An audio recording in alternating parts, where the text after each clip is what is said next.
Hi, Jeremy here, Modern Vitality. In today's video, how to help anxiety from adrenal fatigue, we are going to be talking about adrenal fatigue, right? And how that can just sap your energy down. And what's left, sometimes we have a chronic stress picture in the background, but what's left is anxiety can pop up.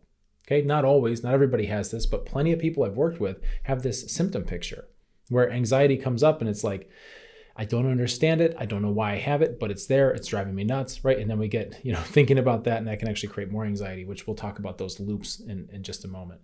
So just know that with adrenal fatigue or any other complex chronic health condition, especially if there's an inflammatory component, the best thing to do is not focus on one particular symptom. Okay, that's my caveat. We're going to be looking at anxiety today, but you really want to take a whole systems view and start to see all your systems in your body, how they're working, how they're leaning on each other, how they're compensating, and then figure out where that anxiety is coming from, because it may not be coming from your nervous system initially, right? That might just be the secondary effect. So we'll get into all this now. Let's get started.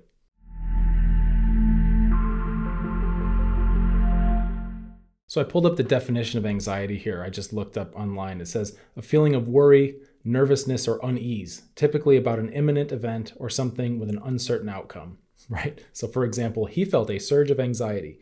And then there's another one, more of the medical definition from psychiatry, a nervous disorder characterized by a state of excessive uneasiness and apprehension, typically with compulsive behavior or panic attacks. Okay, so we can see already here that there's a spectrum with anxiety. Some of it's just a general human tendency, a general human trait to have a little bit of uneasiness about uncertainty, right? I'm going to offer the suggestion that that end of the spectrum maybe is actually normal, right? Some anxiety might actually be healthy. It might have a survival advantage for us to feel that way. And I'll speak more about this in just a moment. On the other end of the spectrum is something that completely disrupts your life, okay? And completely takes hold of you, and now has basically acted along with other symptoms you may have, like brain fog or fatigue or weird pains or whatever it is, right? Bowel issues, these things can come and kind of hijack life. And that's where it gets to be a real problem, because now it's not serving you, right? This mode that we have in our brain, right, that creates this anxious feeling at a low level, it's healthy. Maybe, right? I'm going to offer you my opinion. Again, I'm not your doctor, right? This is like for responsible adults looking to learn more. So I'm not diagnosing anybody here, and I'm sure not giving you medical advice on YouTube, right? But what I will do is I'll offer you my perspective. Some anxiety, I think, is healthy, okay? We are born as humans traditionally into a world of uncertainty. That's just the way it is. Those are the cards we get dealt. That's the game we're playing. That's the table we're sitting at. It's an uncertain world. The illusion of certainty is dangerous, right? Because people crave it. People crave certainty a lot. It soothes us.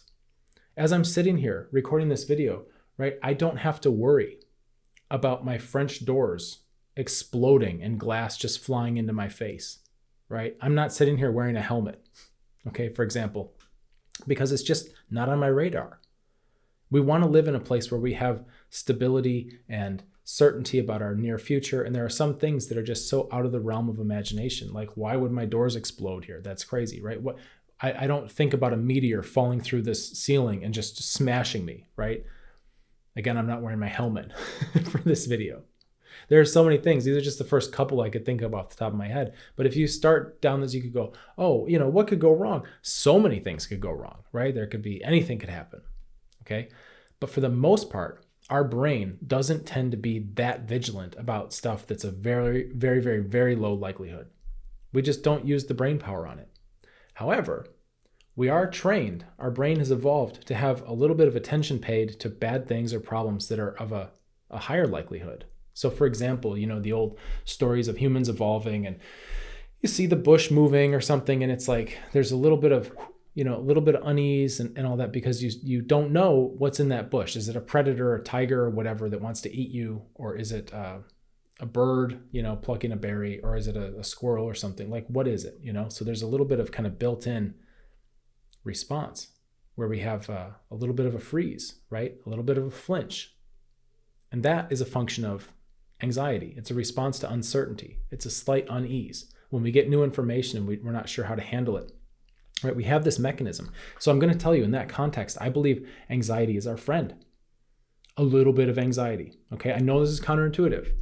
Anxiety is a problem. I don't like it. It's uncomfortable. It doesn't feel good. Sure, at the low level though, even though it doesn't feel good, it's still helpful for us. Keeps us alive. Just like exercise. It doesn't feel good, right? It's a horrible feeling, You're running till it's like, oh, I don't feel good. I want to throw up. I can't catch my breath. Or you're lifting weights or whatever, and you just feel that fatigue. It sucks. It's a horrible feeling, right? But it helps us get stronger. So, exercise with complex chronic health conditions it's beyond the scope of this video, right? Needless to say, don't go run a marathon if you have an inflammatory condition, because you're usually going to pay for that, right? Don't push through exercise. So I'm going to just caveat that, right? I have other videos about that. So just look at it, first of all, as anxiety is there, default, pre-programmed, right? It just comes factory installed in our brain, and it's supposed to be at a low amplitude, and it's supposed to protect us. Okay, so right away, we're going to stop alienating this feeling like it's some horrible thing your brain's doing because it's broken. It's actually doing something that it's trained to do, that it knows how to do, that's good. It's just doing too much of it. All right, too much of it. Now, at the far end, when you're having panic attacks and things like that, it's doing way too much of it. And this can be really, really frustrating. Really frustrating. When we go through this process and you start to feel panic attacks and you can feel a disconnection between your rational mind and your autonomic system happening, where your body and parts of your brain are getting revved up and freaking out. And there's another part of you watching and observing that and going, this is ridiculous. Why do I feel this way? There's nothing wrong. There's no tiger in the bush. There's not even a bush moving. Nothing's happening, right? Why do I feel this way? This hypervigilance, okay? So what I'm going to offer you are perspectives only. But what I will tell you is that it's a fun and curious perspective to take, and I find it a lot more empowering if we start to think about symptoms and unpleasant things as being signs from our body, even though they don't feel good, right? But it's our body communicating to us, to our brain. And when we see the bush move and we get a little jumpy because there might be a tiger in there, okay, that's the same mechanism you're feeling when you have a complex chronic inflammatory condition. So oftentimes, in a desire to be helpful, medical professionals, patients, like everybody kind of thinks in this one-for-one type of thinking where they try to counter things. So if you have anxiety, they say, okay, no problem. It looks like your anxiety levels are coming up. Here's a sedative to push it back down. Okay, we'll just flatline that, try to keep you balanced, right? Meantime, now you're medically dependent on sedatives. Right? Long-term, there's no path to independence, medical independence. That's a big deal, right? The people I work with, we've got a culture. In our group, we have a culture of medical independence. Is that radical? Does that mean zero meds ever? No, right? But it means on a longer timeline, you're doing things that have the likelihood of making your body more resilient and stronger, which means that you can outgrow those things, whether it's herbs, supplements, pharmaceuticals, whatever it is. And of course, you got to work with your prescribing physician on all that. We work towards medical independence. The people get there, it looks different for different people, right? Some people still like to have herbs in their life, or they like to take certain supplements or whatever. You have things as needed, right? It's not black and white, but the intention, the way we look at our interventions is always aligned towards, is this intervention long-term going to make me more dependent on it?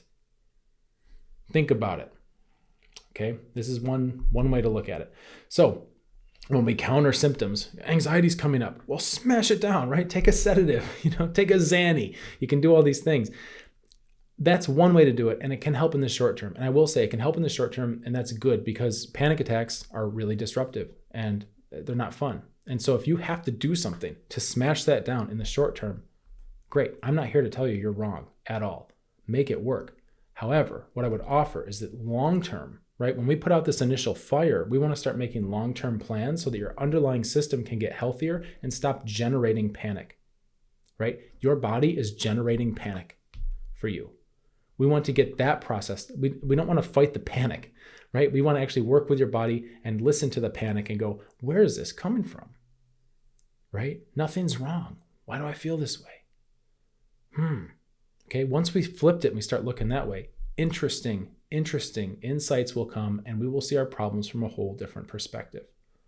So we don't want to suppress it always, right? You might have to in the short term, but that's not a job done, right? We have to keep working on this. And now we have to find what's going on with my body that it would generate these things. Is my body broken and dumb? Is it stupid? Is my brain broken?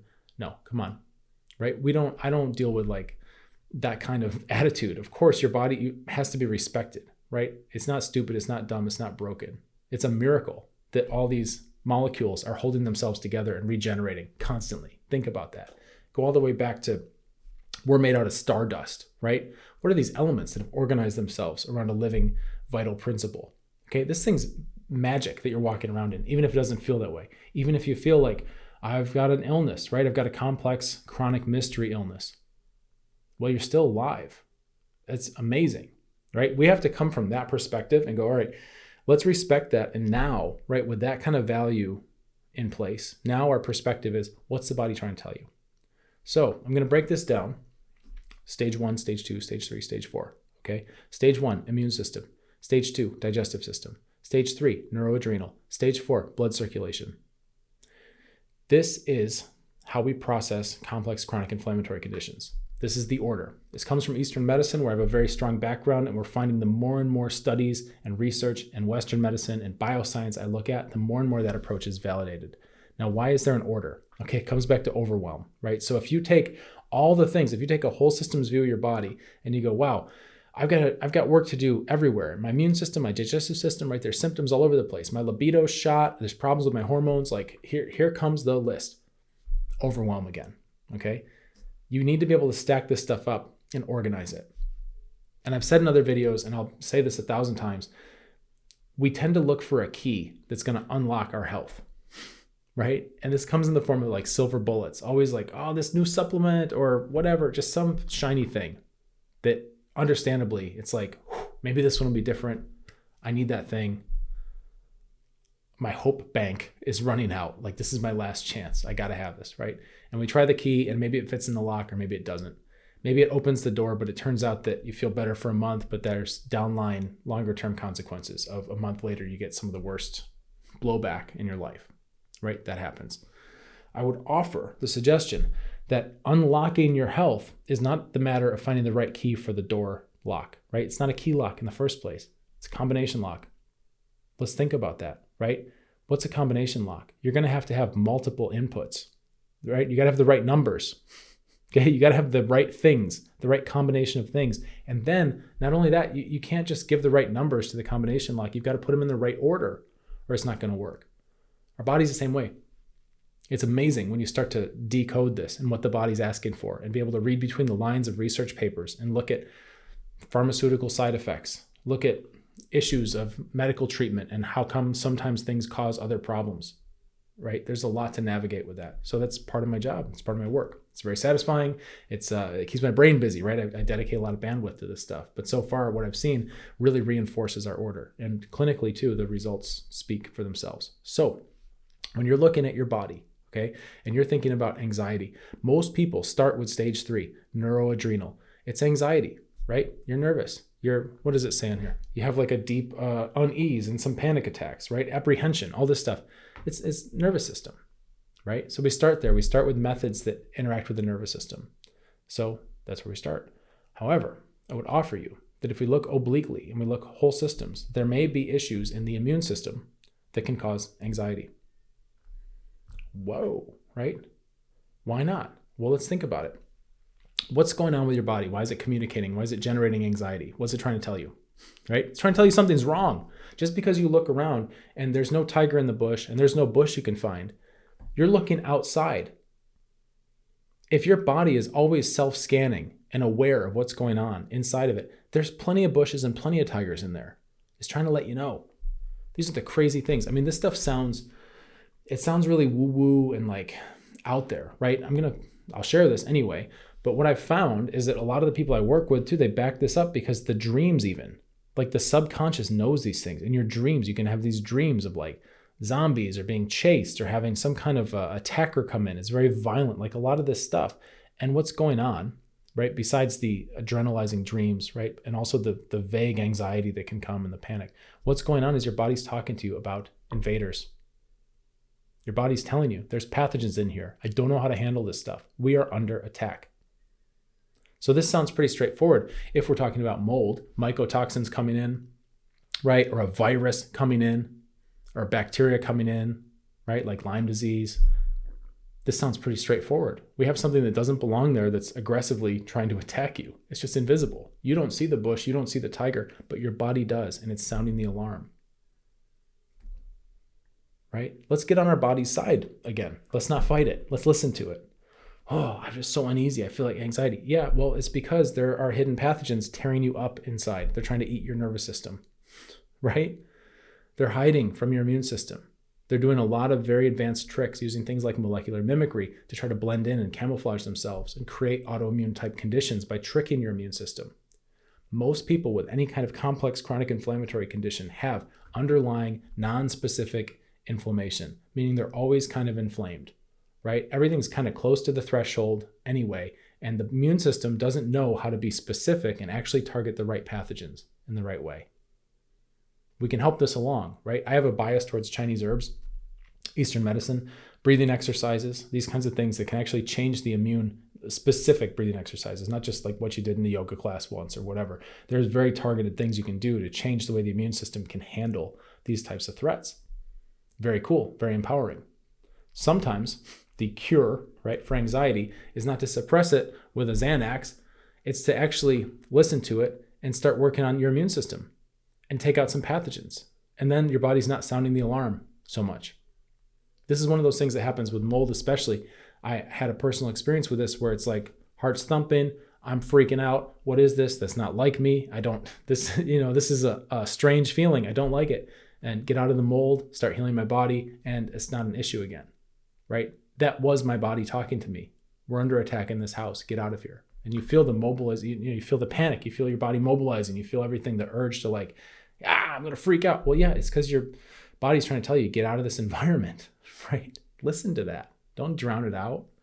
Imagine if I just took a bunch of pills to try to just suppress it, or however else I want to just medicate it. Even natural things. I talk about pharmaceuticals, right? But a lot of natural medicine, even some Chinese herbs, like it depends on the mindset of the practitioner if they understand these kinds of oblique interrelationships or not. Because you can still use alternative medicine in a symptom suppression kind of way, right?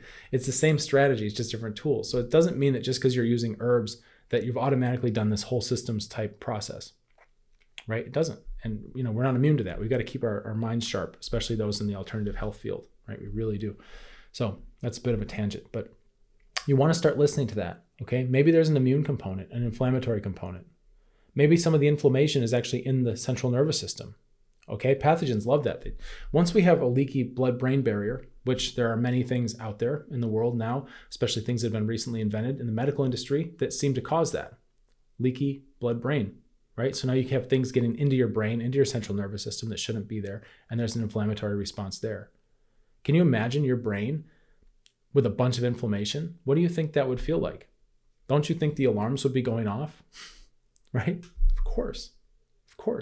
It's natural. This machine that we walk around in is incredibly intelligent and wise. And that's just stage 1, right? Immune system. What about the gut? What about stage 2, digestive system? Well, scientists are now, it's been about, 20 years or so since they discovered the microbiome, right? That's in the gut.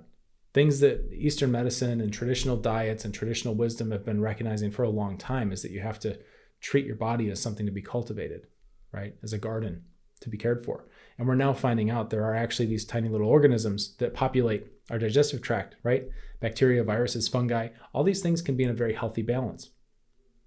And what happens when they're not is we can have disruption along what's now been coined the gut-brain axis, right? Which means that there's a connection between your digestive system and your mental health.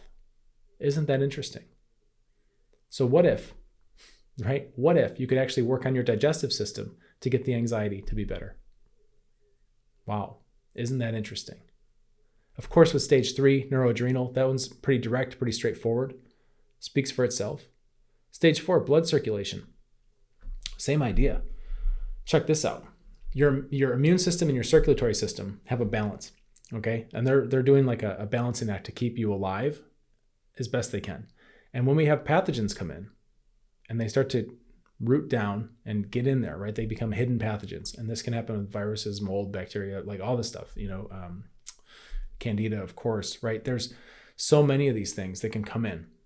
And most of these chronic conditions, like anything with a mystery around it, right? Where they haven't identified a particular pathogen, I'm willing to bet that those symptom clusters are coming from a pathogen nobody's looking for or nobody's found yet. Okay, that's just my I'm going to throw my hat in the ring on that one. Okay. Pretty much everything complex and chronic has a hidden pathogen component.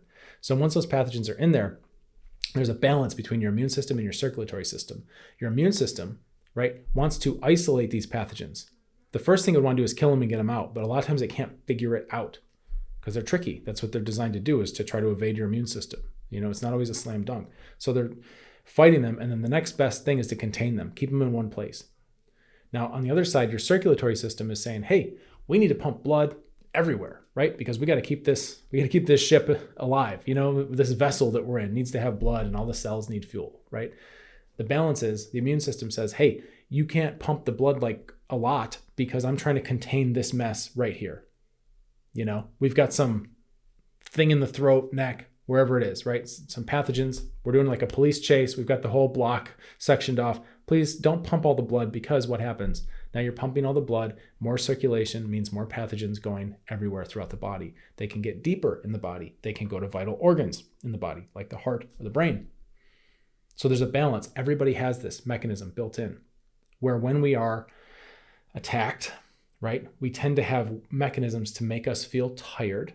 This is one of the ways your body generates fatigue, by the way, to protect you, right? Fatigue's another one where it's a symptom that's miserable, ruins everybody's life, but it's a protective mechanism because it's like, until we can sort out these pathogens, we don't want to risk moving around and exercising and pumping blood and getting them everywhere. So your circulatory system tries to do bare minimum, right? What that means a lot of times, cold hands and feet, right? Just low blood flow, low blood circulation. Let me ask you a question. If you have lower blood flow anywhere, right? It's basically the equivalent of being choked, being strangled. If you have low blood flow to your extremities, right, there's going to be a little bit of panic there. Hey, we're being choked. If you have low blood flow to your brain, there's a little bit of panic there, isn't there? We're being choked. The anxiety you feel with complex chronic health conditions can come from a variety of causes. Oftentimes, there's more than one. Oftentimes, they're overlapped. There are all different reasons for anxiety. It doesn't mean something's wrong with you or you're crazy for having it. One of the problems with anxiety is that you get the anxiety and then you don't understand it. And then the fact that there's something you don't understand happening that's unpleasant causes more anxiety. Okay? That's a horrible loop.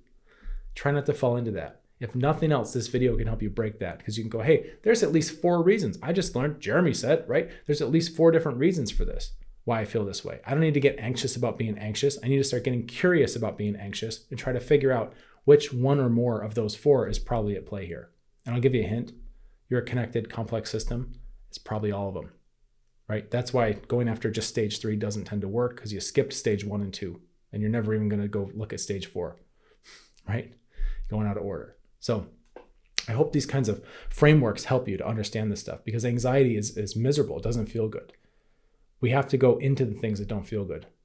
That's where the signal is, right? We have to go through the noise and find the signal. If you're struggling with a complex chronic health condition, please know that you do not have to struggle alone. I have assembled a lovely group of human beings. We're international. It's all people that are working through this type of process. It's a free group. You can find the application link in the description below this video. If I see your application and it looks good, like you're gonna be a great fit for our group, I'll get you in as soon as I can. We keep it cozy. There's about 100 to 200 people is the max. That way I can answer your questions and I know who I'm talking to and I can give like good perspectives, good information. But because I keep it small, there can be a wait. We fill up. So I'll try to get you in within the next month or 2. We have monthly cohorts. So hopefully I can get you in within the next month or 2. And I know you don't want to be waiting forever to get help. So this is the place to be. You can hang out with other people that are on a healing journey. You can ask them anything you want. You can watch me troubleshoot, because although people are on an upward trajectory in general with their health, right? I'm helping people get out of the pits of complex chronic inflammatory conditions. They do have setbacks. They do have triggers. They do have bad days. They do have flares. And you can see what happens and how we navigate that when a crash happens, and how we can get out of that using this kind of model so that you always know what to do next.